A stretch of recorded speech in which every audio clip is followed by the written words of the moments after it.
Good afternoon to those participants who are on the European continent, and good morning to all our American friends. We are starting our traditional regular seminar of the forum, which we created back in the European Parliament, Friends of European Russia Forum. My name is Andrius Kubilius. I am standing rapporteur of European Parliament on Russia and also initiator of this forum. And those who are participants of our events quite often, they know that we are paying attention to efforts to assist Russia to transform itself into a democratic and European type country. And things which are happening now in Russia, of course, they demand our attention. That is why we have our discussions almost weekly. And we are discussing also different topics. Also here in European Parliament, we are starting to prepare a special report on EU policy towards Russia. I will lead that effort. We hope that report will be ready before Duma elections in September. And of course, the report main topic will be exactly what can we do in order to assist Russian transformation. So we discussed a lot of different topics, and so on. And one of the topics which we shall touch in our report, of course, will be the topic of sanctions and how we can punish, undemocratic, authoritarian Putin regime and friends of the regime if they will try to brutally, suppress the demand of democratic changes in Russia. And here, really, again, we have a very good opportunity with our friends from Atlantic Council, with whom we had several good seminars before, to talk on a very specific topic. And the title of the seminar, Defending Democracies Against Russian Dark Money, Area of Enhanced Transatlantic Cooperation. And basically, we shall speak about a very important report which was produced by Atlantic Council by Anders Aslund and Julia Friedlander quite recently. And the title of that report was Defending the United States Against Russian Dark Money. I need to confess that really I was very much impressed by the report, and we had some informal discussion some time earlier. Then I understood that my understanding of how to fight money laundering is so limited that I need to catch up in my knowledge of that. So we spent some time back in Lithuania and here in Brussels trying to understand what is needed to be done. But as I made a conclusion from the report, which I quoted, the title, really, a lot of things can be done. A lot of things can be done. There is an experience, in the United States, some experience in EU, and that is why we have this really very, very, very high level seminar with really very well-known speakers, and I will try to. First of all, to say a few words about logistics. Questions could be put only on chat, and I will try to read them. I will ask speakers to speak something like 7-8 minutes, just in order to have then, some time for questions and answers and for discussion. And the first speaker would be Anders Aslund, Economist Senior Fellow in Eurasia Center, Atlantic Council, one of the authors of that report. And Anders, we know each other for really quite a long time in different, in different occasions. My question is very simple. So can you tell us what is the problem with those dark money? I know. I read your report, and I was in some way shocked by the numbers which you presented. Always when somebody speaks about trillions, I need to try to calculate how many zeros you you need to have. But yeah, Anders, can you tell us what's really the problem from, I would say, from political point of view? What does it mean? Those Russian dark money. Thank you very much, Andreas. Yes, you and I knew each other for 30 years, I'm afraid. And the report, as you mentioned, is defending the United States against Russian dark money. It's freely available on the Atlantic Council website. So just Google it and you will find it. And your point, there is about $1 trillion of private Russian money abroad. This is not company money. This is not state central bank reserves. This is private money belonging to private individuals abroad. And why is it abroad? The simple answer is that Russia has never had a safe bank. So for the last 30 years, there has been a steady outflow of $30–40 billion a year on average. And the Russian bank for big cash is abroad. And therefore, this is money of all kinds. It's not all dirty, but it's by and large anonymous. So how does it go? Typically, it goes to offshores. The traditional way was through Cyprus, to British Virgin Island, to Cayman Islands. In each constituency, you make about half a dozen shell companies for seriously dirty money. And then you arrive in Britain or the US, Wilmington, Delaware, with a layer of 20 to 30 shell companies on top of one another, and nobody can ever find out where the money comes from. Now I think that the money is increasingly going to Dubai, because Dubai is now the big dark hole in international finance. But this is free cash abroad. This is surplus cash, and it's a massive amount. And this is quite important for the domestic development in Russia. The big businessmen in Russia are well connected with the state, and they don't want rule of law because they control the judges and the law enforcement, so they can use that to their benefit.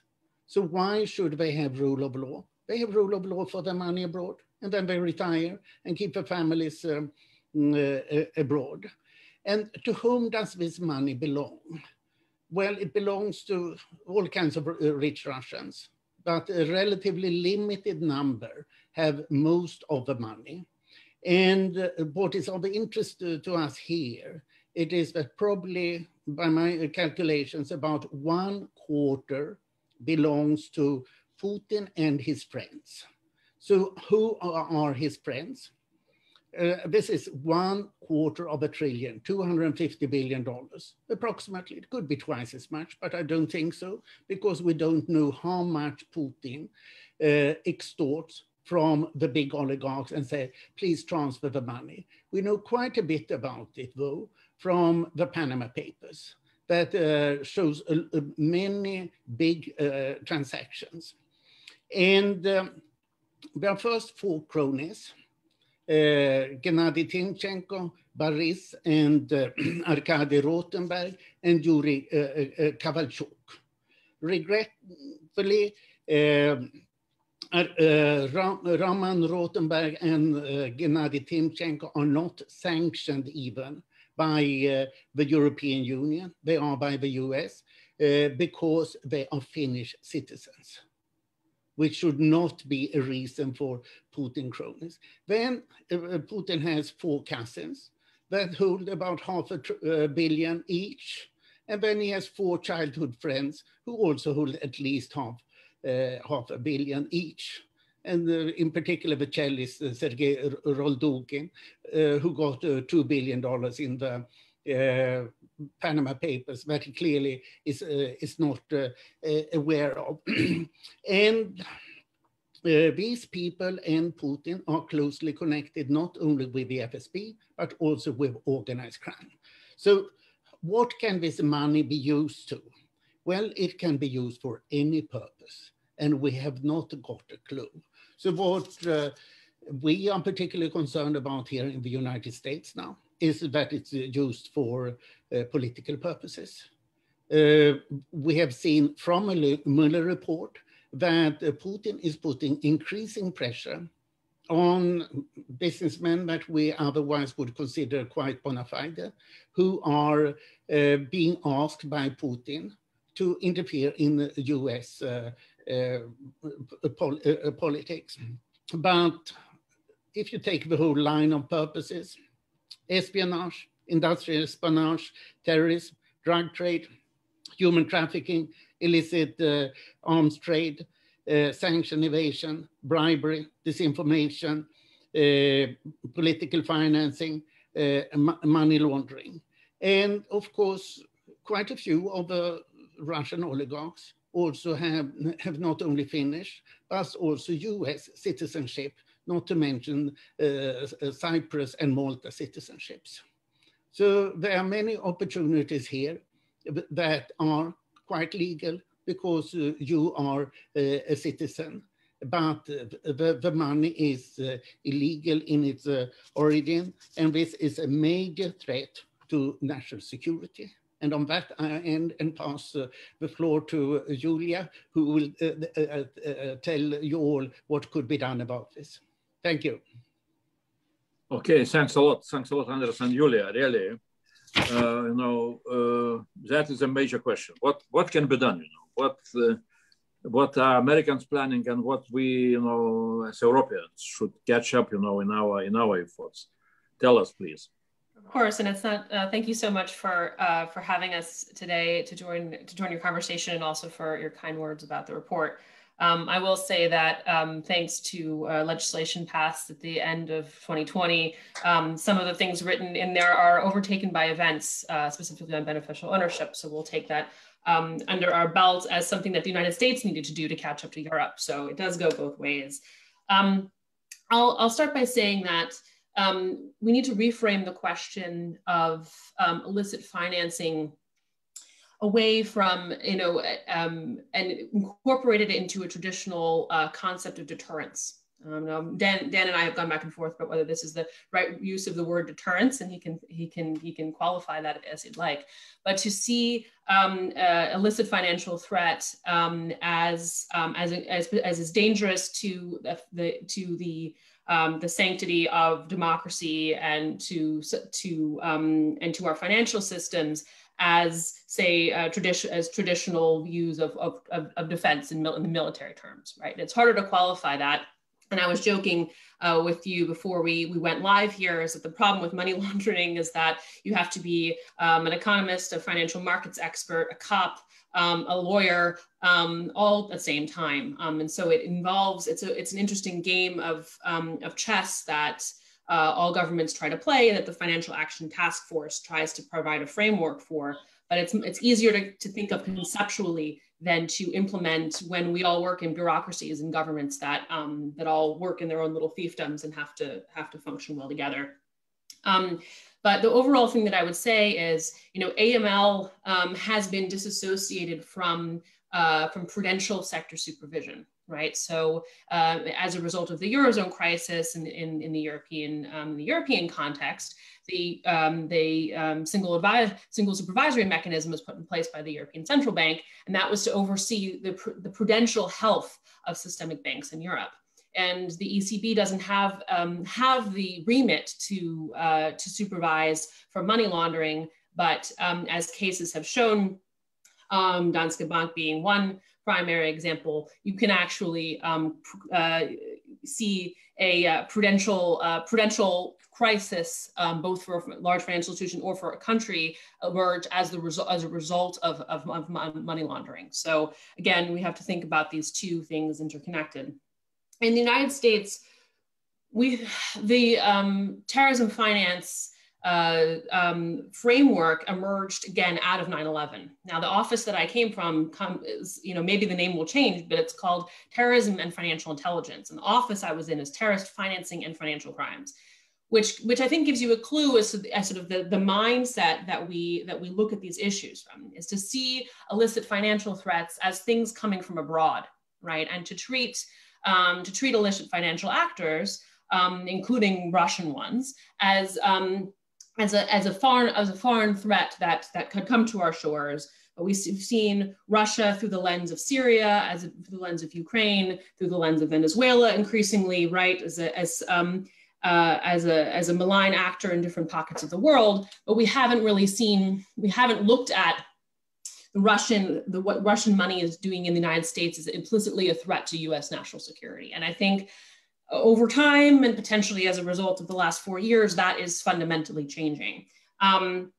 What the United States needs to do first and foremost, and I think this also translates over into the European context, is to set priorities on high.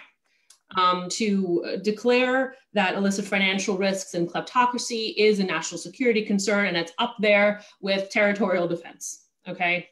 And because bureaucracies take messages and direction from those above them. So in my perspective, and some others might argue with me on this, is that the Russian illicit financial threat and other illicit financial threats as well have to be sort of set as priority by our Department of Justice, to say we are actually going to prosecute individuals for their activities on US soil.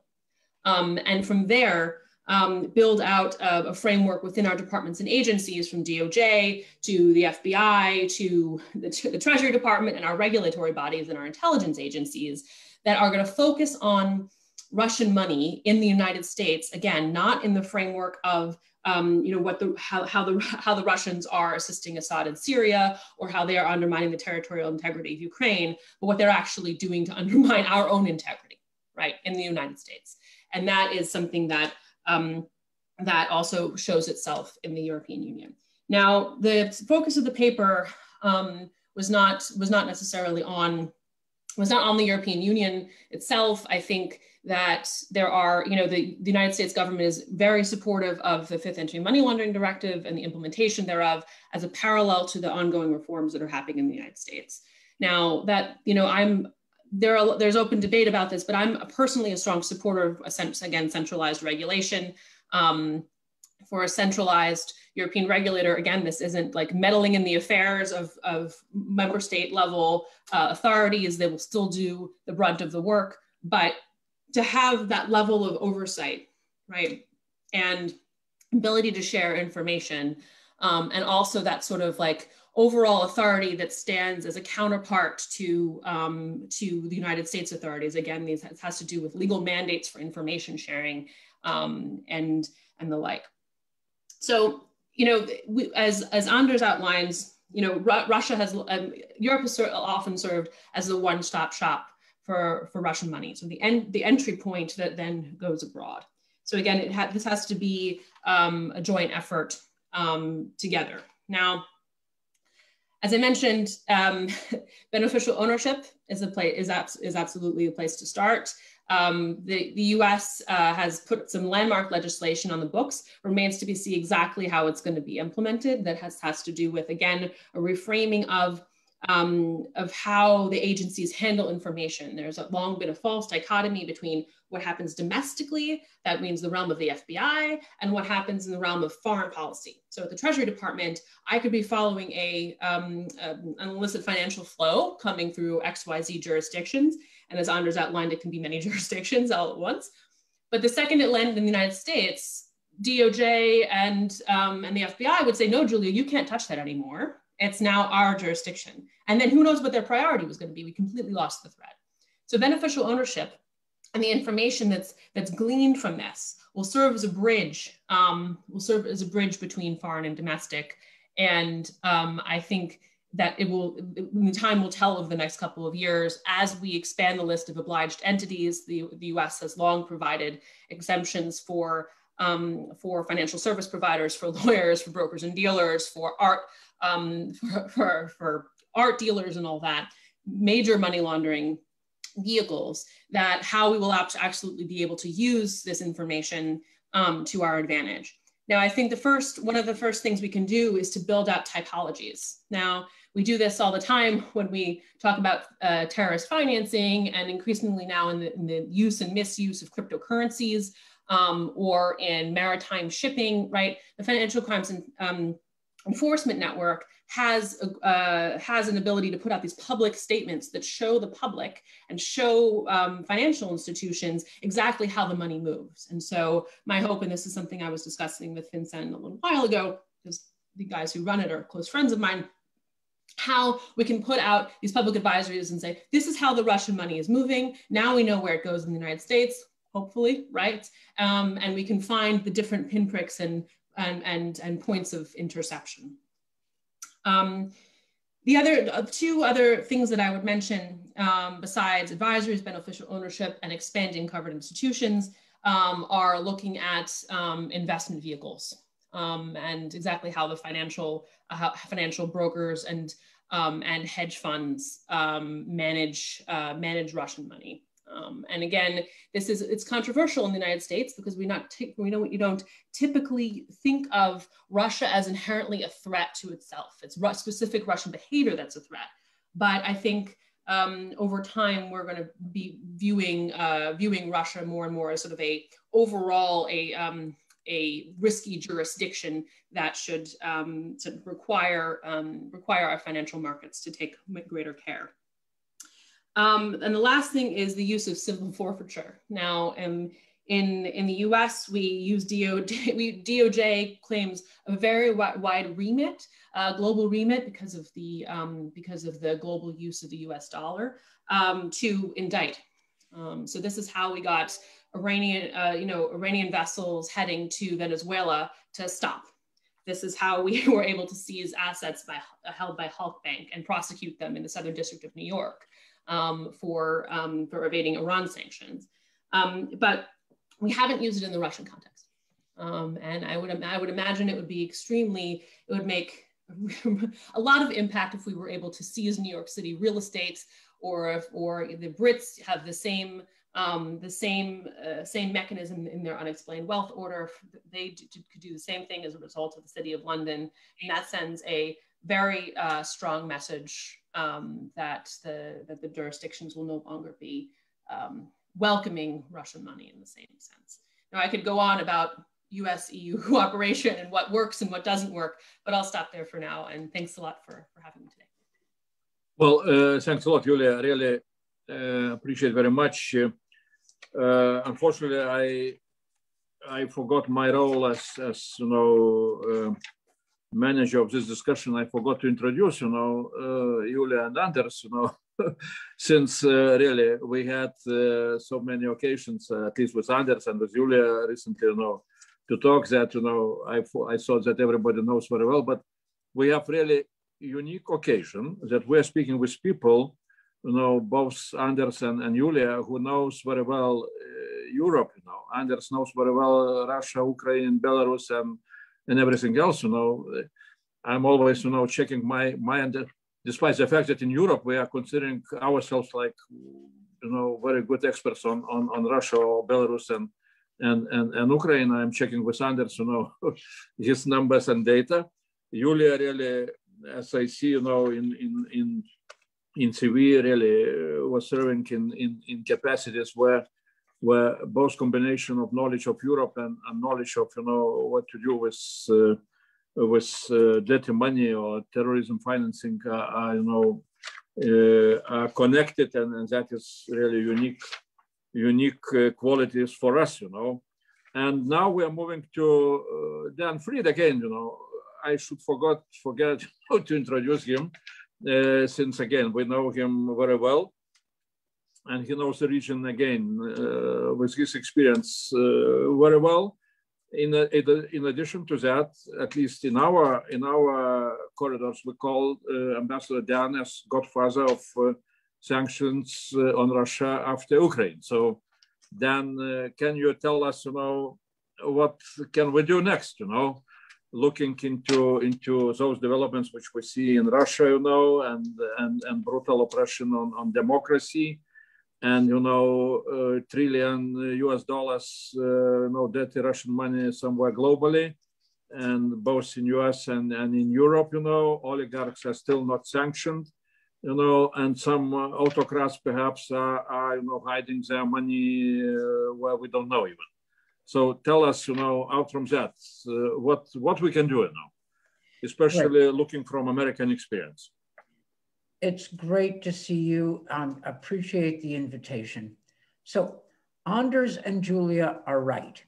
Okay, so I'll start there. Anders is right about the extent and the structure of dirty Russian money coming from really Putin's kleptocratic circle. And Julia is right about the means, mechanisms, sort of policy tools that Europe and the United States have to address this problem. This is a big deal because the Biden administration, even in the campaign, identified dirty money and the need to fight dirty money as a major foreign policy objective. And this is absolutely right. The US developed sanctions really after 9/11, going after terrorist financing, and applied them to Iran. And then we used them against Putin's Russia after the invasion of Ukraine. And those sanctions tools are there, but our ability to continue with sanctions is finite. I mean, I know I have a pretty good idea what the potential additional financial sanctions look like. And we have options. But Julia and Anders are right that the US and Europe need to develop tools of financial transparency to go after not just dirty Russian money, but corrupt money and hidden money coming from a lot of different sources, including China. Financial transparency is not a sanction. It's good governance.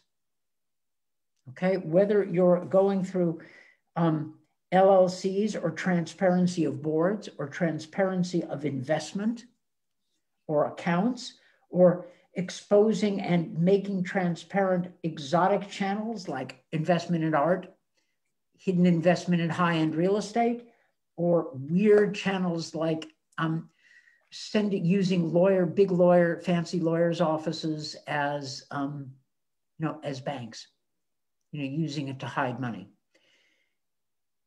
Those tools need to be developed. And Julia was very nice, but not hidden, but sort of interwoven in her remarks is the valid point that the US government and Treasury is not really organized to do this, and it needs to be. And I think the good news is the Biden administration, I bet, is going to be inclined to do this. And it needs to be done on a US, European, and UK basis together. What's the point of shutting the doors in the US if the dirty money just flows in and through London? And what's the point of shutting New York and London if it can flow through Frankfurt or Malta or someplace, Cyprus, someplace else? We need to do this together and then set the standards for the free world, bringing in the G7, Asian democracies. This is a big deal. And it's a big initiative. I know that financial, FATF and financial transparency sounds terribly wonky and boring and technical, and it is, except that it touches on major strategic issues. What am I doing telling a Lithuanian about dirty Russian money, right? Or investments that turn out to be not quite the investments you thought they were. You know this. In fact, I can hear Thomas Ilves saying, it's about time you woke up. How many years have I been telling you this? How many years have I been telling you this? And of course he's right. Of course he's right. That's setting higher transparent standards is going to be something the Biden administration may decide to lead in, and I suspect they will find a willing audience. Now, there will be lots of resistance, right? The usual lobbyists, well paid, will work in your system and our system and in London to try to carve out loopholes. They get paid to do that. And therefore, civil society and specialists from the outside need to keep an eye on this, but it is the right challenge to have. You asked about sanctions. Well, look, the Biden administration would love to have a proper process and orderly policy reviews of everything, including sanctions and Russia policy, and life is not that kind. They're being forced to make decisions right now. What to do about Navalny? What to do about Nord Stream 2? They're having to make these decisions under pressure when their team is not even in place, right? But that's life. It's always like that. They need to get, the policy people that the Biden may put into Treasury to do what Julia is talking about are not in place. Well, one of them is. Our friend Liz Rosenberg over at Treasury, who's just excellent. She nothing but good things to say about her. She really gets this stuff. She's in place.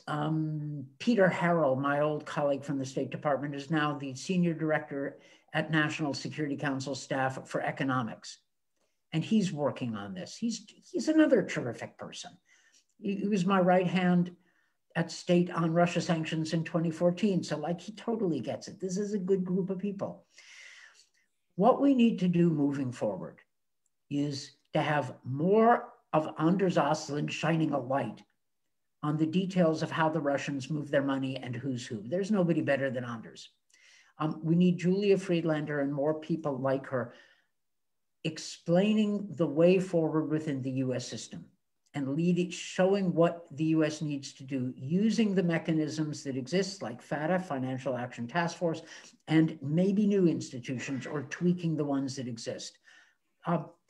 And we need advice from Europe, particularly those Europeans who know what's going on, who have a finger feel, as the Germans say, for the Russian methods.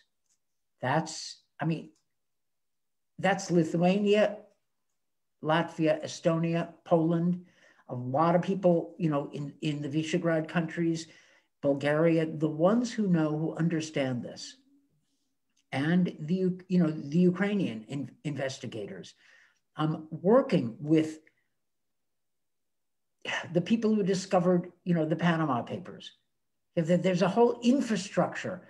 It's Bellingcat, it's OCCRP. It is a massive and effective infrastructure of people who know how to uncover this stuff. Navalny's point in that wonderful video about Putin's palace was not to advance Julia and Anders's policy agenda, but it certainly shows how much researchers can uncover. That if you could diagram the occult, the hidden ownership structure of Putin's palace and learn a lot about who's in favor. Well, as an old sanctions person, those are the people you want to take a look at. So there is an enormous potential here for us to work in common. And, Anders's and Julia's paper is a landmark because it bridges the detailed Russian analysis and the policy direction. So take a look at the paper, and yeah, of course it's going to be out of date soon and in need of update, but that's fine. That's the whole point. That means that they've discovered the right issues that are moving quickly. Anyway, I see potential here, and I appreciate, this is a great platform to present this paper. Okay, Ambassador.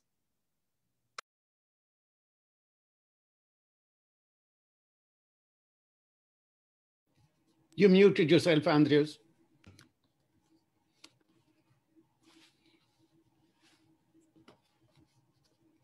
Still muted. What is happening? Now, perhaps we are under attack as always by Kremlin, influences. So Maria Snegovaya, see, it's not so easy to introduce you, but we know Maria also from Atlantic Council, and of course she is being, both American and Russian, origin or experiences, she knows very well what is important, what is needed. And Maria, please, floor is yours. Thank you very much, Andrews, and I also thank Friends of European Russia for their consistent interest in Russia's development, as well as Anders and Julia for excellent presentation. So I'm going to start a little bit broad, given the political science background, that Russia's regime primarily usually is classified as not just personalistic and authoritarian, but the neo-patrimonial. And the essence of neo-patrimonial regimes at these regimes draw their legitimacy from payoffs to selected groups of people, be it the elites or broader population groups. So the real measures that are constraining and actually are hurtful for the regimes are the ones that target the availability of these payoffs for distribution for the regimes, because they undermine their legitimacy claim. Now, therefore, from that perspective, the recommended measures to constrain the regime can either be serious sectoral sanctions that reduce the foreign currency flows to Russia by limiting the resources coming from the sales of oil, gas, weapons, and metals, or, as we have discussed here, targeted sanctions on individuals associated to the regime, which can, of course, only be effective if combined with the assets freezes, as we have discussed until now. Now, this is in an ideal world, right? But what do we have as of now? The reality is that existing sanctions regime on Russia remains fairly weak. It's nowhere near comparable to the ones, of course, imposed on Iran and Venezuela, but it's really actually is weak even by the regional goals that were set by its design. First of all, it's probably suffice to say that no major Russian state-owned enterprise is under a full asset freeze as of now, right?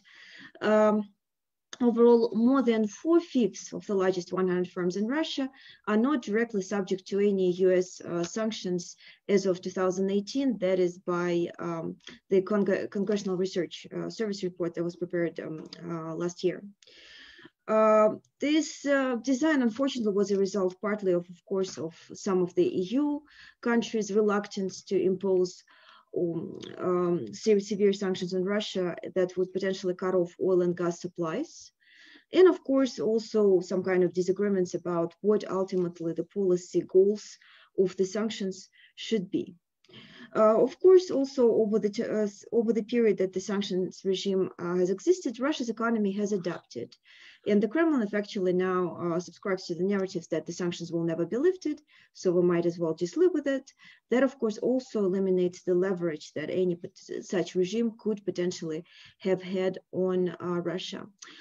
Just as an illustration, just last week, Russia's International Affairs Council prepared an analysis and evaluation of risks of future sanctions coming from the EU and the US. And the conclusion is that without any serious reason, there's no really any serious threat coming to Russia from the West when it comes to the sanctions.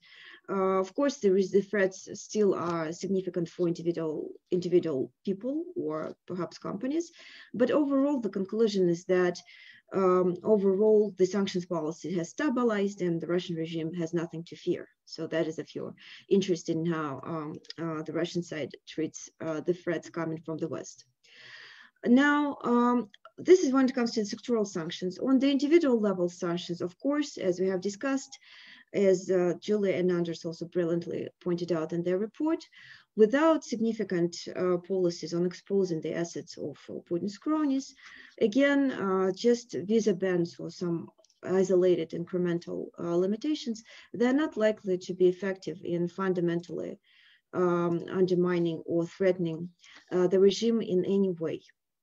Now, and here I wanted to point out one particular problem that I see with the design that is very, very welcome, right, to enhance transparency, is that when reports or analysts talk about Russian money in the West, they typically do not distinguish between two types of money. One is really deleterious kleptocratic money of Putin's Kronian officials, usually stolen directly from Russian people through the bribes or some other illicit financial flows. But there's also another group of money that's coming from medium and smaller Russian businesses that just use Western system to frankly hide the money from the regime that otherwise would be taken from them by the Putin system. Commonly, they're also not openly disclosed. The ownership is not openly disclosed. And one of the reasons is because they're afraid that this information will be directly communicated to Putin. This money is actually quite anti-Putin money and is often used to finance Russian opposition outside of Russia. And again, it's actually one of the very few ways you can still assist any volunteering Russian groups in any way. So it's important when designing these policies to distinguish between those two different groups and not to target them all. As unfortunately, I do understand that's probably fairly tricky to do.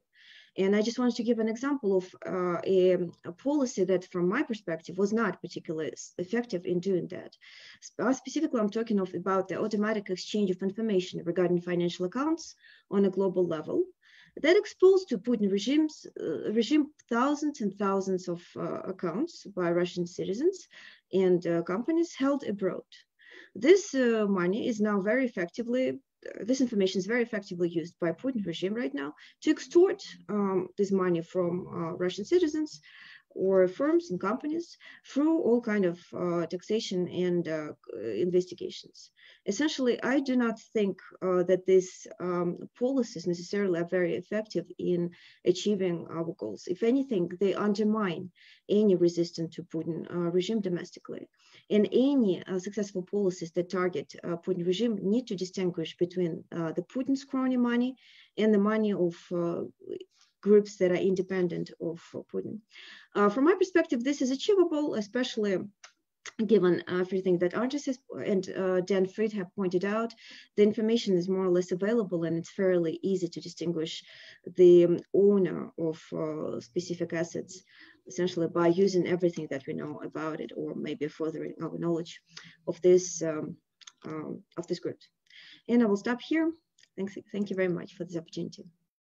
Thanks a lot, Maria. Now we are moving to European continent side, I would tell so. And the first speaker would be our good friend and colleague from Lithuania, Mindaugas Lipinskas, Deputy Minister of Finances, exactly responsible for European negotiations on anti-money laundering, new directive, and so on. So we learned a lot from him, when we were after our discussion with Julia, when we were not able to understand all the technicalities, we asked Mindaugas to explain us, what's going on. And Mindaugas, our question is very simple. So what's going on European side? What are the news and what are the perspective? How EU will strengthen its actions. Okay, so good evening. Thank you, Andres. I hope you can hear me well. It's my pleasure to join this discussion. Lots of interesting points raised and a very rich paper which inspired this discussion. So I will try to just briefly shed some light on the state of play with the EU AML-CFT framework to get a better sense of the environment that we are operating in. So let me just begin by saying that, the topic of AML-CFT has become increasingly important in Europe in the recent years, following some cases of money laundering by major banking groups. So it's definitely high on the political agenda. And in spring 2020, so last year, the European Commission put forward a comprehensive action plan for strengthening the AML-CFT framework. And it was endorsed by the Council at the end of last year and in the first quarter of this year. So pretty soon we're expecting for concrete legislative proposals on the table. So to be brief, the whole framework that was put forward by the Commission has 4 key blocks in my view. So the first block is moving towards what is called a single rule book in the European technocratic vocabulary. And this basically encompasses two things. So first of all, the full implementation of the existing directives, the FIP directive and others out there. And the second part is moving part of the existing directive-based framework into a new regulation, which is, as you might know, a legal instrument which is applied directly by member states. And this is important because it would help reduce the regulatory divergence and the potential for arbitrage that we still see inside the union. For instance, in areas like consumer identification, which is a big issue when we discuss AML things. So the second block is establishing an EU-level supervisory body or EU-level supervision. So currently, as you, I'm sure know, most of the supervision on AML CFT activities is done at the national level. And the aim of the Commission now is to establish an EU-level institution, a new one or based on an existing one. It's still up for debate.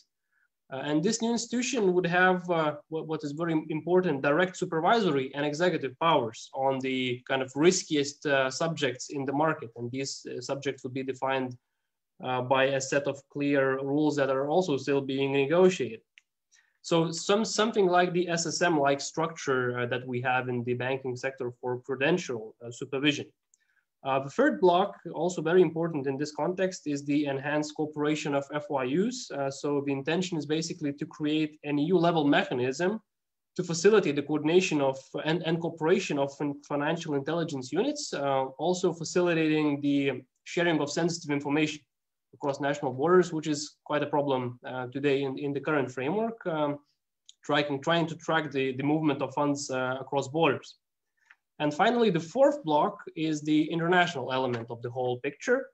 And this is also of particular relevance, I guess, to today's discussion. And this block has a couple of key elements also. So the first is enhancing the representation of the EU and the EU positions in the FATF, so the Financial Action Task Force, which was mentioned today.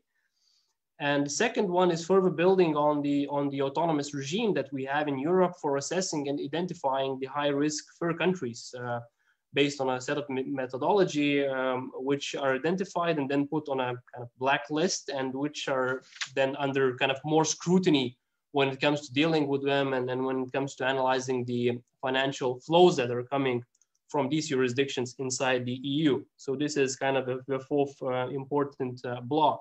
So overall, as you can see, the trend is obviously towards a more centralized and harmonized EU-level AML CFT architecture. And this encompasses regulation, supervision, information exchange, and the external dimension. So quite a comprehensive effort in my view.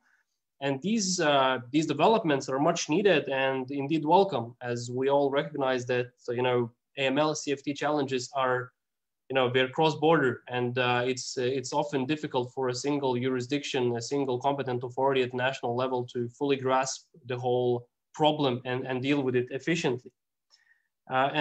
Just a couple of last remarks on the kind of international dimension. Yes, as I mentioned, the FATF is a key format here, and both the US and in the EU are active in, kind of trying to engage in global standard setting in this field and trying to reduce risks associated with these activities. Yet, of course, there's always room for enhancing cooperation and possibly having a single contact point, a single access point, which is going to be the new EU-level supervisory body, is going to be something of a positive development. Let's say looking from the US side, so there will be one phone number to call and one institution and one board to discuss the key sensitive issues at the European level. Also, of course, there is more possibilities to raise this issue at the kind of more political formats, not just the FATF, which is kind of expert level, very technical, let's say G7 as a potential format, possibly with the change in US administration, maybe there are some opportunities in kind of trying to, approach this important subject in a more proactive manner. So this is it from my side now. I hope it's a bit more clear on what's going on in Europe. Okay, thanks a lot, Mindaugas. At least, something is going on Europe. Sometimes, sometimes we are frustrated, trying to see what's really going on. And now, we're moving to to political side, you know, Sergei Logodinsky, member of European Parliament from Greens Group from Germany, recent hero of I don't know even which TV, you know, that was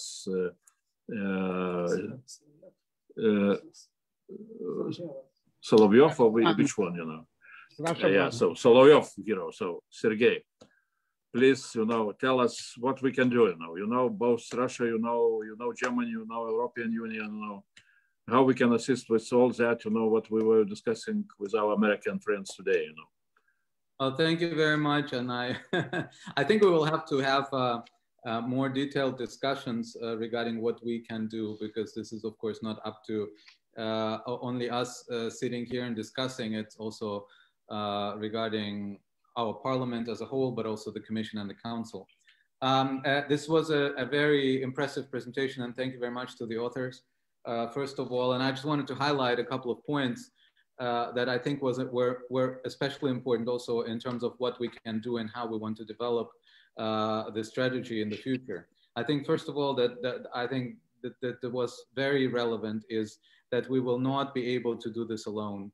Neither the United States nor Europe, as lonely powers, will be able to set standards that would satisfy and fulfill the purpose. And this is very symbolic and very useful that we're doing this at the beginning of a new administration, an administration that is willing to cooperate with Europe, but an administration which is also willing to confront negative trends coming from Moscow. So I think this is something that I take personally with me, because we're talking about, you know, digital sphere and environmental sphere where we should cooperate, but this is something that we should also not only keep in mind, but also repeat when we talk about a new transatlantic cooperation and its revival.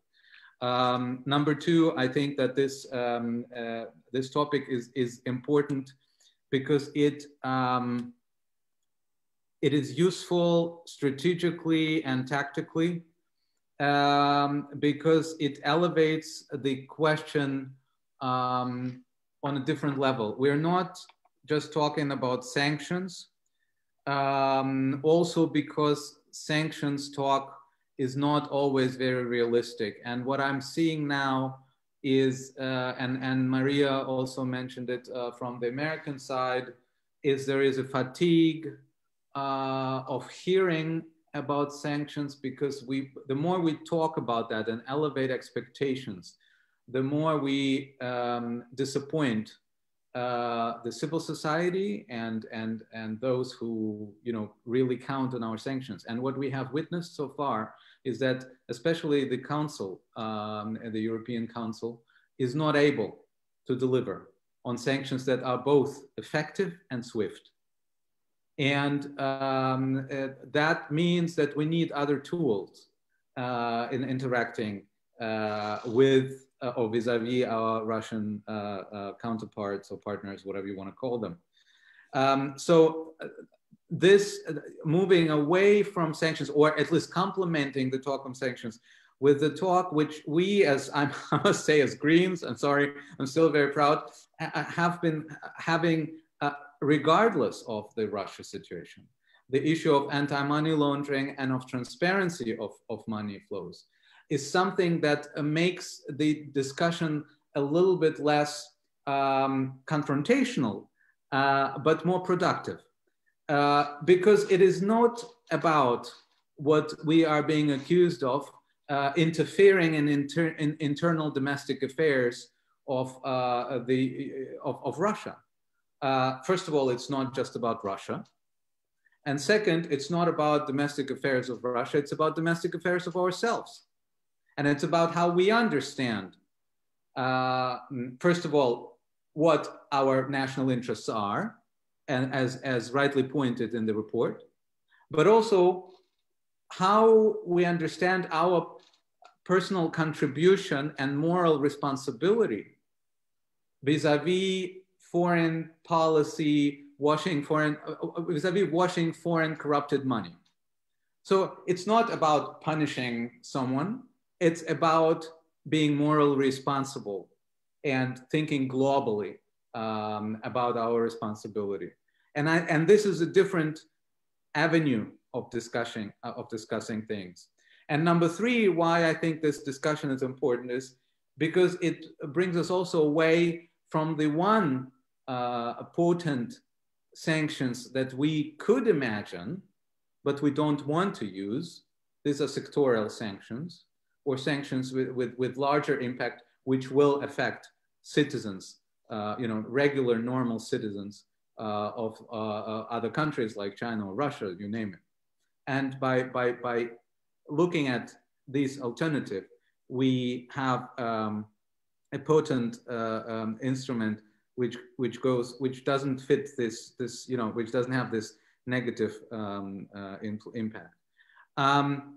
Very briefly, the 3 points, and I think that this is something that I would like to pose as maybe a question, since I'm not a presenter. I see myself more as someone who comments on the questions. What I see as problem on behalf of the European Union, especially looking at the fifth amendment of our directive, the fifth directive, is that we have quite good instruments, but the question of implementation is still lacking and will be difficult. This is number one. And number two, whether those instruments per architecture of this governance are capable of tackling the real problems. And the one problem that I see, or two problems that I see, is tracing the origin of the money. What are the possibilities of tracing the origins and the illicit origins of the money if this money comes from a country where corruption is the system? So what we have experienced very often when I talk to anti-corruption activists, they say, some countries and some authorities ask for the certificates of where the money comes, how illicit the money is, or how clean the money is, and then they produce, of course, the certificates from the country, which stem from the general attorney of the country, who's probably himself the beneficiary of the money. So this is something, when I talk to experts, they couldn't resolve this question to me, and the question is, what are possibilities there? Number two is something which is, as a civil rights lawyer and constitutional lawyer myself, where I see some limitations, is the question of appointing family members to beneficiaries. So it's not about secret beneficiaries, it's about open beneficiaries, but where they're just members of families. So how do we deal with that without getting into a very fishy area of punishing someone just for being a family member?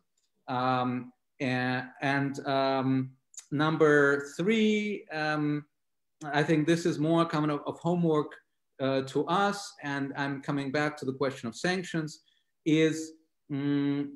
Sanctions were mentioned here as an instrument. I think it's a legitimate instrument, but the problem with the European Union is that our sanctions are over-legalized. They are not seen as political tool within the political realm of political discretion. And we see this when we talk about sanctions by Borrell and by others. Their teams, they say, we're afraid of imposing sanctions because it's going to go to the European Court of Justice, and the sanctions are going to fall if we do something wrong. And the question is whether we should start thinking of sanctions in a different manner, that it's not just a legal instrument, that it's more political instrument within the political and maybe not so much transparent venue. This is something where it's about the homework of the European Union on that. But overall, I think that this is an important discussion that we're having here, and it opens a new sector of cooperation transatlantically, and I'm looking forward to discussing it further. Well, thanks. Andres, you can. Andres, you turn yourself off. Yeah.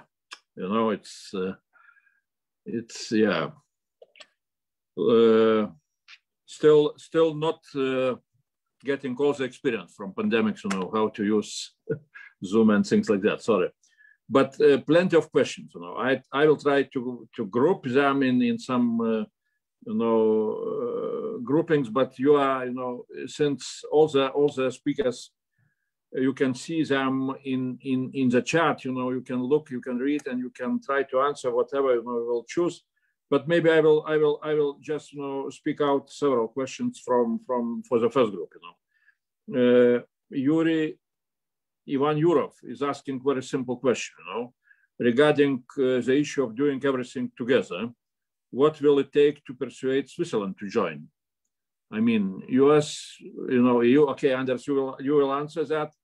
I will look for some additional questions.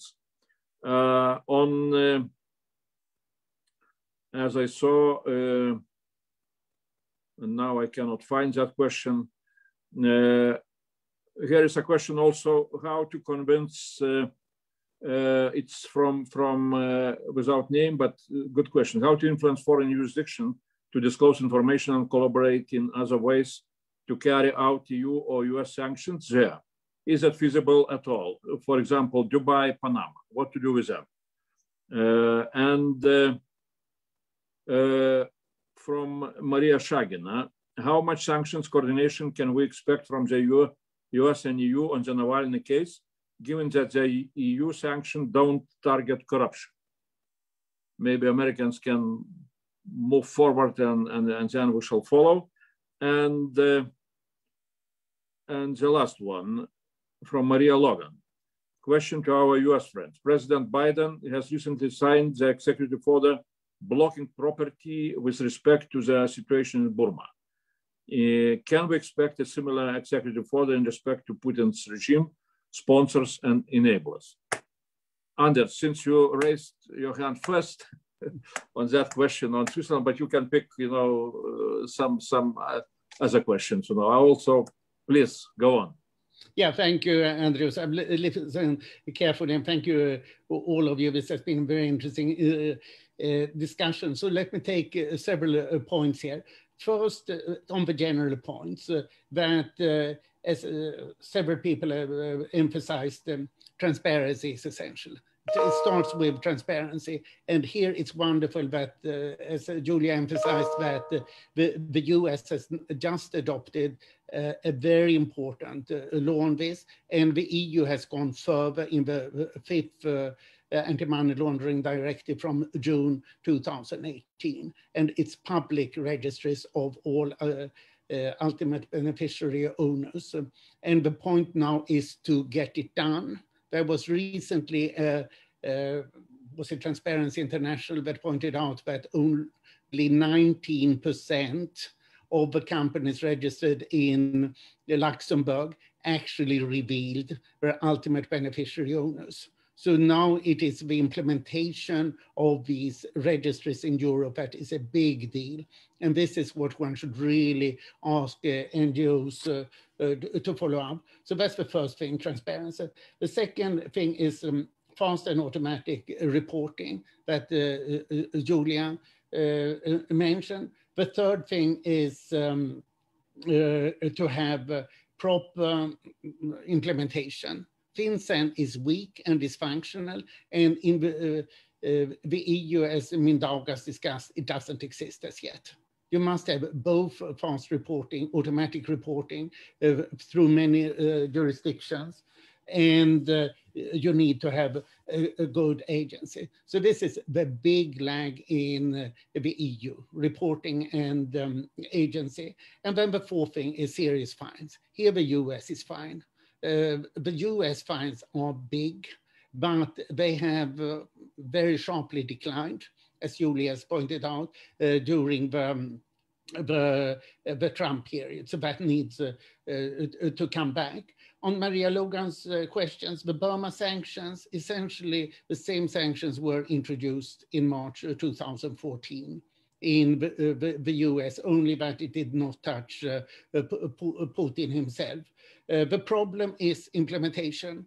And here, Ivan Yurov had an earlier question about national media company of Kovalchuk, that it's not registered as his company, it is his company. We don't know what belongs to the Putin cronies.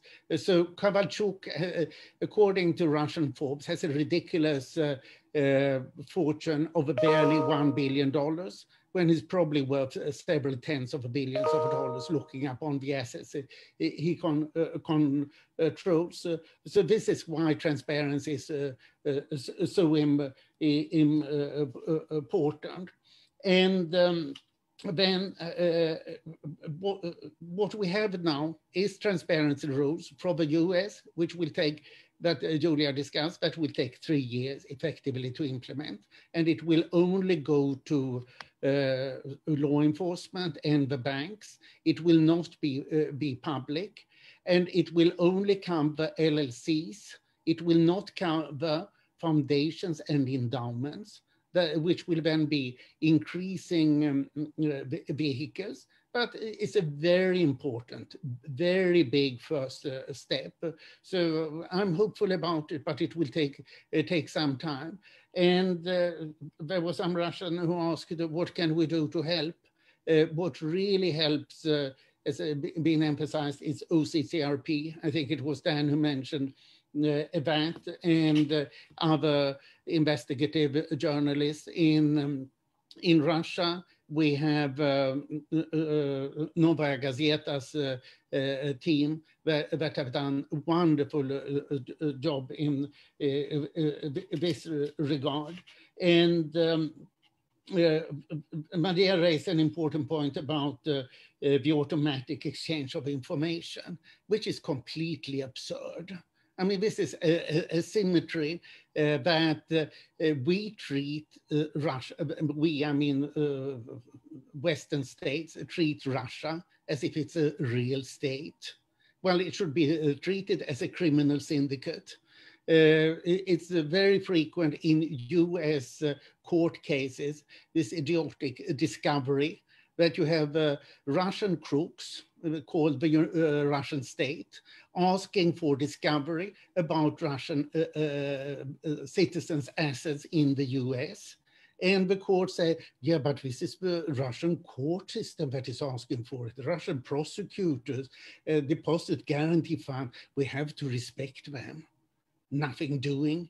And this is done repeatedly by the Southern District of New York, which is supposed to be the most informed court in the US.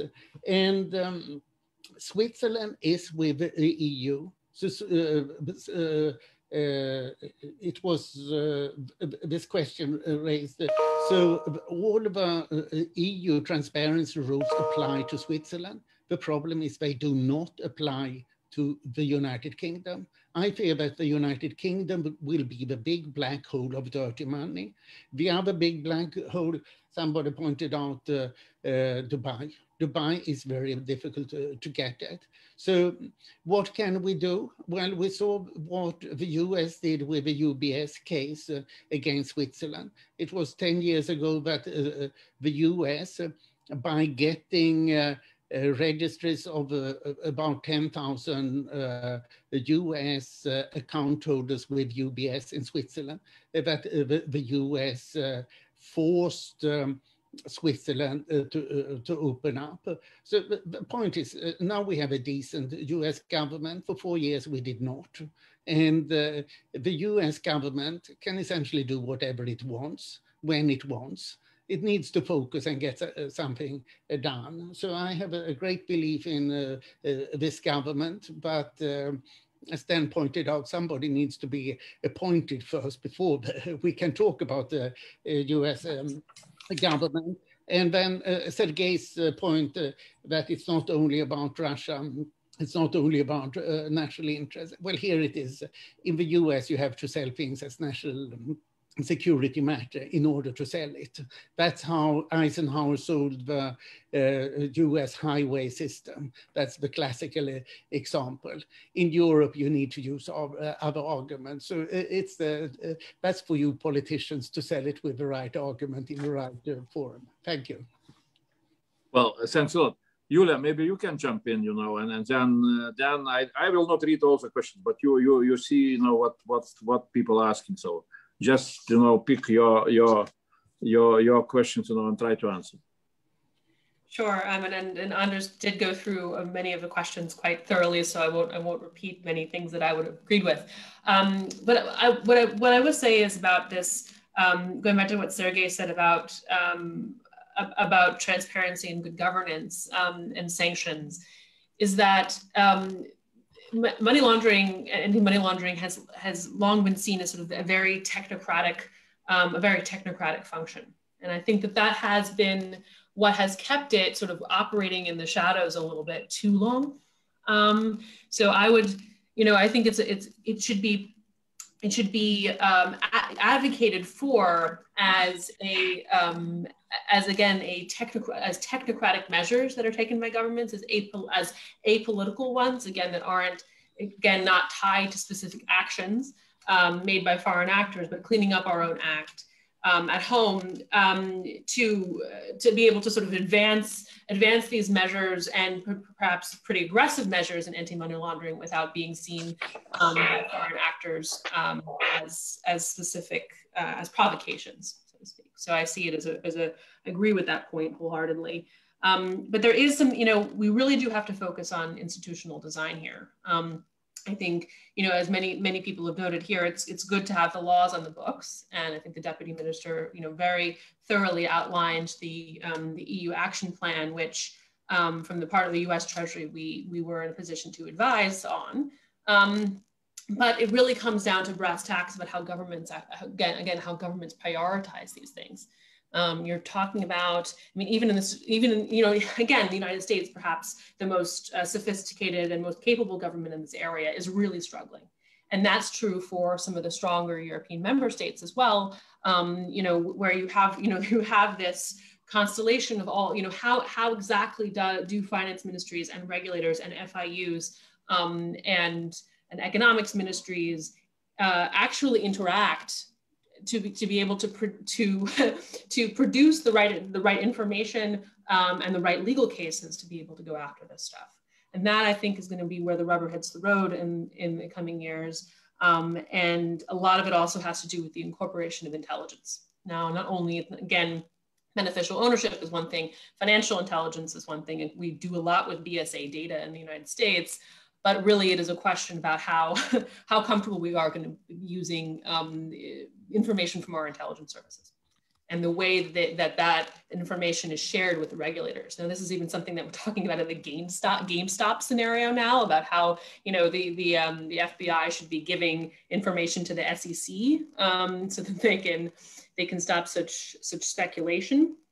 But one of the things that I do notice in the European context, and I think this goes back to the court challenges in Europe, is that the information that is used to build these evidentiaries has to be publicly available. And there are workarounds under consideration for this, but maybe I'm prejudiced, coming originally from the intelligence community myself, but that to me is something that has to be explored further. Okay, thanks a lot. Dan, it's your turn to say what we can do, and what maybe you have some answers to the questions, please. Okay. So a couple of points. One, pay attention to what Sergei Lagodinsky was saying. He made the point, with which I agree, that the politics in Europe about sanctions are always a little bit difficult. You can do it, and we need to. We need to respond to the repression of Navalny. We need to be prepared to impose more sanctions if the Russians, for example, escalate in Ukraine, as they have suggested they might. But his point was that the politics of financial transparency are much more favorable. Who's against financial transparency? This is a direction we should go in. There is enormous untapped potential. If you're listening to Anders and Julia, you can get a sense of where the frontiers are of good policymaking, from which I, as a non-expert, conclude that there is tremendous upside potential in going down this road. There are a lot of problems. Maria Snelovaya mentioned some of them. Suppose Suppose there's a Russian oligarch who parks his money and then spends it on good things. Well, you don't want to sanction that person, but financial transparency has to apply across the board. You can't do carve-outs for good guys and bad guys. You've got to be consistent, okay? But these are the right kinds of discussions to have. You know, these are not bad problems to have when we're at the operational level of figuring out what we do. This is good. Secondly, on the question of sanctions, the Biden administration is struggling right now with two significant Russia sanctions issues. One is Nord Stream 2, which is really tough because Nord Stream 2 is a bad idea. It's really a bad idea, but sanctions to deal with it are really costly with respect to Germany. So is there a way around this conundrum? Germany may be planning to make an offer, put an offer on the table to try to fix some of the problems of Nord Stream 2. I hate Nord Stream 2, much like Nord Stream 1. But if Germany puts a serious offer on the table, at least I would listen. At least I would listen. And by the way, that offer cannot be the subject of a US-German deal over the heads of the Balts, the Poles, and the Ukrainians. Like, no. One, that is substantially going to give you bad policy. Two, it's really bad politics. Like, don't go there. So that's one issue that the Biden people are dealing with. And another one is responding to Navalny. The US needs to catch up with the Europeans who imposed sanctions back in October for the attempted assassination of Navalny, and we never did. So one is catch up. The second is to go beyond. And does going beyond just catch up to the Europeans mean going after some of the Russian Putin-tied oligarchs, as Navalny's people have suggested? We've done it. I mean, we did it in Ukraine. You could say we didn't hit enough people. We didn't hit the right ones, but we did it. And we got some of the right ones. So the Biden people are dealing with this right now. And they're wrestling with it, and it's not easy. Their people aren't in place. They have some experts. They'd like to wait for a review of Russia policy, but they're having to deal with this now. Will there be a new executive order? Well, the US has all the sanctions authorities it needs to go after a variety of Russian targets. They can do it. Between Global Magnitsky, and the various Ukrainian-related authorities, this is all possible. However, there are such, the Russia sanctions program from a purely sanctions technical point of view has overlapping and inconsistent authorities. And we have used sometimes Ukrainian authorities to go after non-Ukrainian targets. I was guilty of this myself. I'm not sorry, but there is an argument for the Biden administration coming up with a new, clean, broad executive order. And I think it was Maria Snegovaya who mentioned this, and she is absolutely right. We have to be prepared to lift sanctions. If there is a deal on the Donbass that gets the Russians out and restores the Donbass to effective Ukrainian control, we have to take down Ukraine-related Russia sanctions. Not those related to Crimea, but we have to take them down. And it's tricky to do that when there have been sanctions that are dual use, that have been put on for reasons of Ukraine, the Russian attack on Ukraine, and reasons of election interference. So it's a fixable problem, but it's a sloppy one. But Maria Snegovaya's point is absolutely right.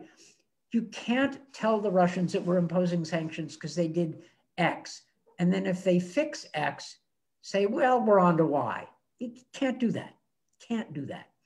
The deal we made, the US made with the Europeans back in 2014 is if there is a deal on Donbass, we remove the sanctions imposed for Donbass.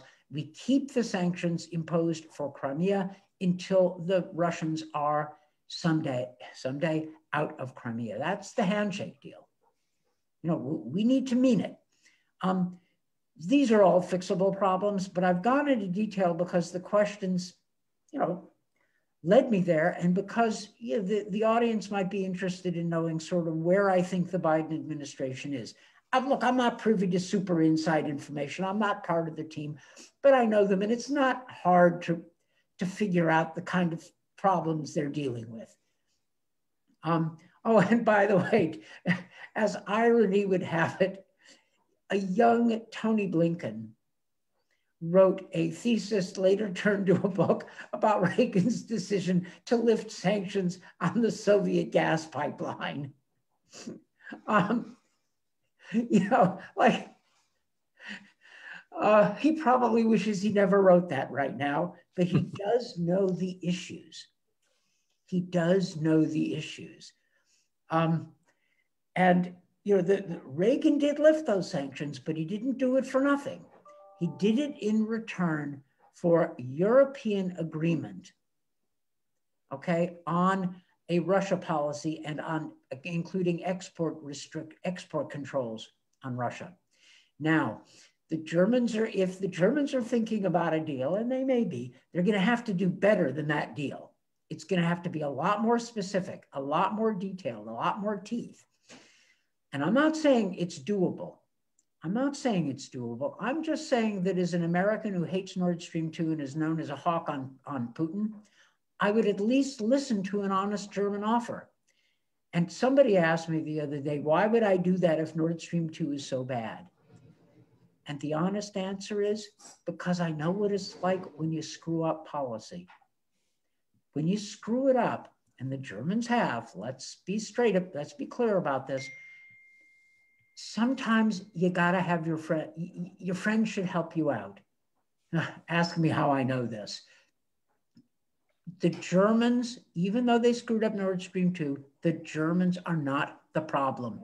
Putin is the problem. And we need to keep in mind, you know, we need to keep in mind the real source of the problem, and it's not Germany. Even though they screwed up Nord Stream 2, they are the solution, not the problem. And if they're trying to get out of it, you know, don't make it impossible. Do the right thing. Putin is the problem. So good, Dan, really, Putin is a problem. And now I turn to Maria, you know, Snegovaya, who is the best expert among us, you know, on Putin. And I will put my question, not maybe you have some questions from chat, but my question would be very, very simple. Now we're talking about Navalny and, you know, what kind of sanctions EU should introduce, because EU and US, you know, when US will be ready on Navalny case, which really are very much needed. And we hope that, you know, in EU, maybe on Monday during Foreign Affairs Council, you know, there will be decisions made. But I'm wondering, you know, and still I do not hear a discussion inside of EU, you know, what I'm worried very much, you know, it's elections which are coming to Duma, you know, and I'm always comparing, you know, and that is the language of Aleksei Navalny and Vladimir Milov, that, you know, Putin is following Lukashenko. You know, if you want to know what Putin will do, you can look what Lukashenko did with elections, you know, last year. It's stealing of elections, you know, which can, you know, which can bring such a situation that, you know, elections will not be able, we shall not be able to recognize that elections were legitimate. The question is very simple. What should be both EU and US reaction in advance to, you know, elections? You know, what kind of, you know, sanctions policy should we design, or should we wait till, you know, things will happen, and then, as we now have, you know, with Lukashenko, we shall try to punish after that. So my question may be a little bit out of that, you know, of what we were discussing, but it's, you know, I agree with Sergei, you know, that for time being, our sanction policies, at least on the EU side, is you know, we are not changing behavior of you know, of Putin regime. That is a problem. And what we can forecast, it's quite, you know, bad things can happen. Very soon in Russia, you know, not only Navalny, but even in what I said with you know, on election. So what are we going to do before that? You know? What would be your advice? And thank you very much, Andres, for a great question. I also thank Ambassador Fried and Anders for addressing some of the points that I made that I think it's important to get out there. Well, it's I mean, it's a great question to which I wish I had the perfect solution. There is absolutely no doubts that the election will be falsified in a very serious way. The United Russia is losing a lot of support in general, and is even the January protests have demonstrated the legitimacy of the regime is evaporating, and partly because of economic reasons, because the real disposable incomes in Russia have been stagnating, pandemics, associated lockdowns have worsened the situation, and overall, people increasingly do not see future under this regime. And as I mentioned before, the regimes of Putin's type, they're particularly vulnerable to loss of legitimacy because they no longer can provide a redistribution to the groups, to their supporters. Having said that, I remain convinced that the most painful measures will come from some kind of a limit of revenues that flow into Russia. And from that perspective, I think any threat that can be made with regards to limiting the inflows of money, limiting the money at the disposal of Putin's regime, particularly under current economic situation, I think these are the threats that are really painful. The problem, of course, remains with the EU, especially where many countries, as we know, are reluctant to even make such threats because they're really dependent on Russia's gas and oil supply until now, despite all the successful effort that's been done to essentially diversify their energy sources.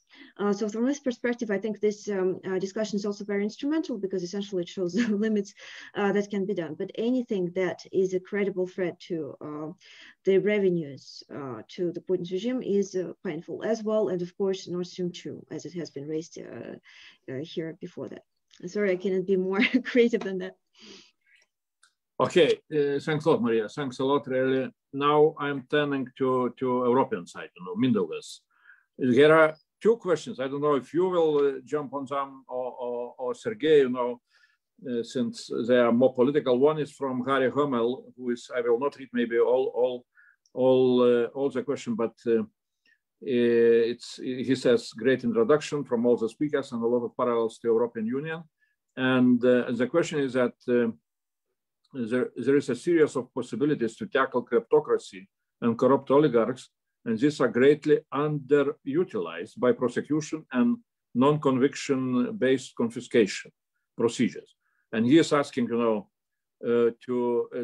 I see a huge task ahead for foreign affairs politicians such as Mr. Kubilic, but I would say, Sergei Lagodinsky, also to push this as a real priority for this mostly internally orientated agencies. So, Sergei, maybe you will see that question also. And Yuri Sheiko is asking, are here any good examples from EU side on frozen oligarchs, treasures? I don't know if Mindaugas knows anybody, any examples, but Mindaugas, can you jump on and say some words on that discussion also? Yeah, thank you. I'll try at least touching upon these questions, quite specific ones. I do agree with the logics of the first question that when you look at the Justice Department, prosecution services, these institutions, they tend to be, difficult to cooperate internationally and even within the country. So there is a real problem in trying to, have all the stakeholders on one table, behind one table, be it the prudential regulations, FIUs, or, prosecutor services. So we really need to, think of ways of kind of engaging them first, I guess, at the national level, and also the European one. And in this respect, I think, having a broad political case that could unify the institutions and, having a flag under which we could rally, I guess that would be useful. And this is something maybe of a task for politicians like you, Andrew. So maybe something to think about. And in terms of examples about,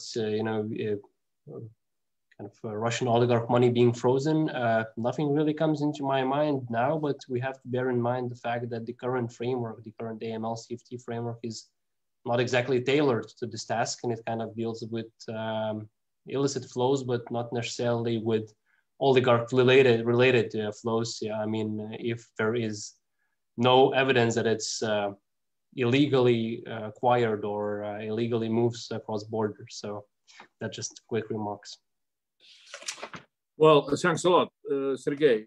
Really, jumping onto what can we do here in European Parliament, at least joining our efforts on really making some instruments more sharp and more effective. Can you elaborate on that a little bit? Yeah, well, thank you, and thanks again. It was yet another round which was very useful.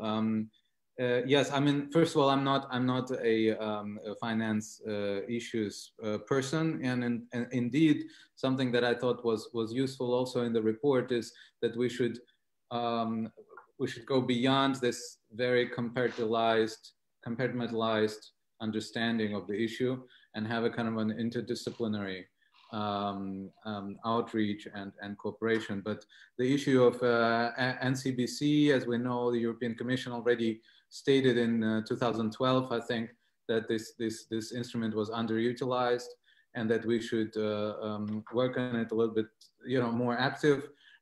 So I do agree that we should look for ways.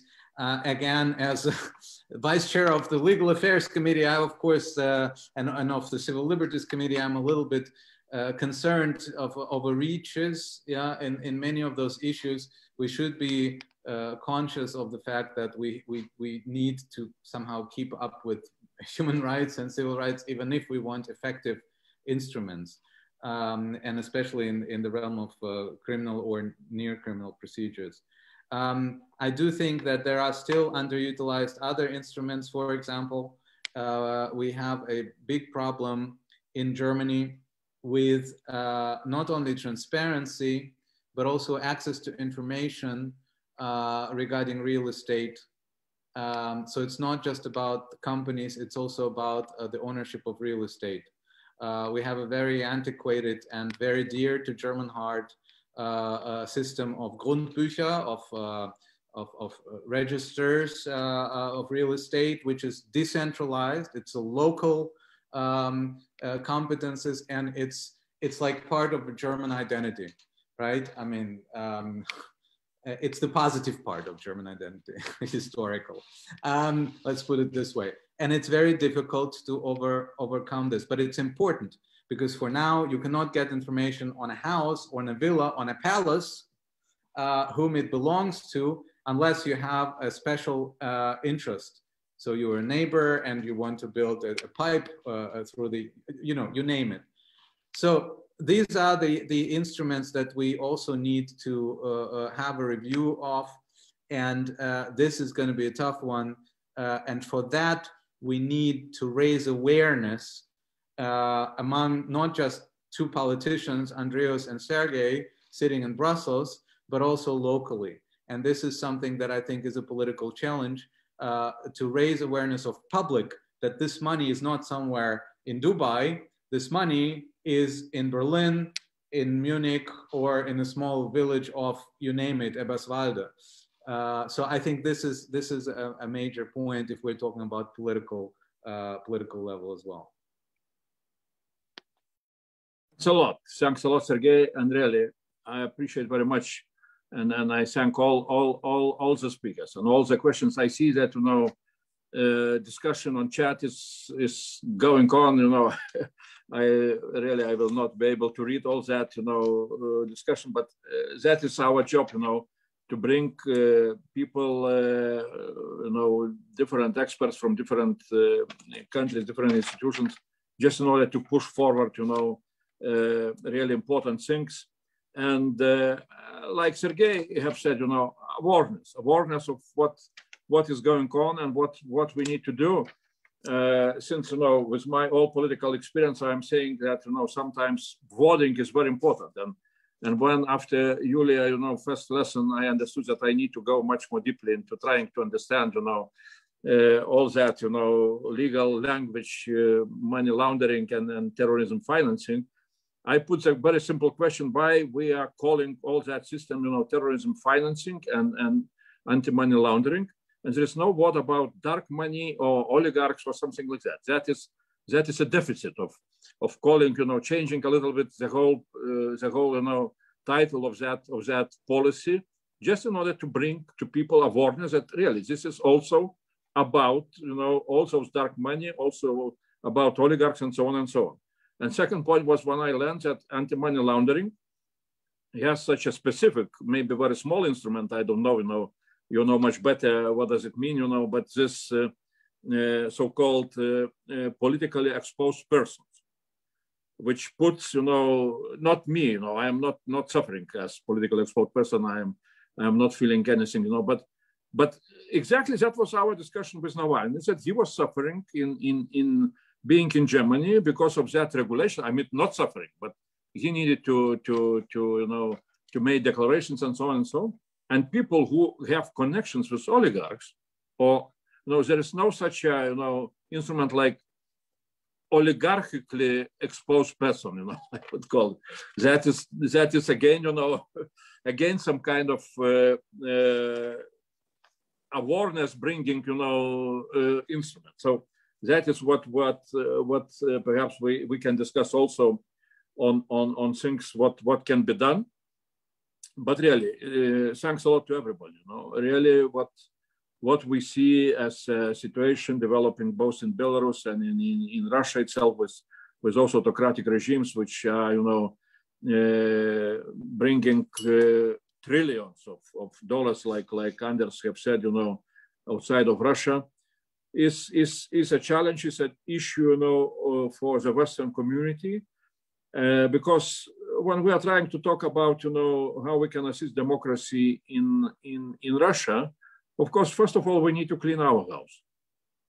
If we shall not clean our house from some kind of dirty money, we shall be not efficient in really with that big task to assist democracy spreading, into new territories. So I will conclude here. Really, again, thanks a lot to everybody. Appreciate very much your time, your expertise and your knowledge, and as always, friendship, which, as Anders have said, lasts for who knows for how many years. Let's not talk about that.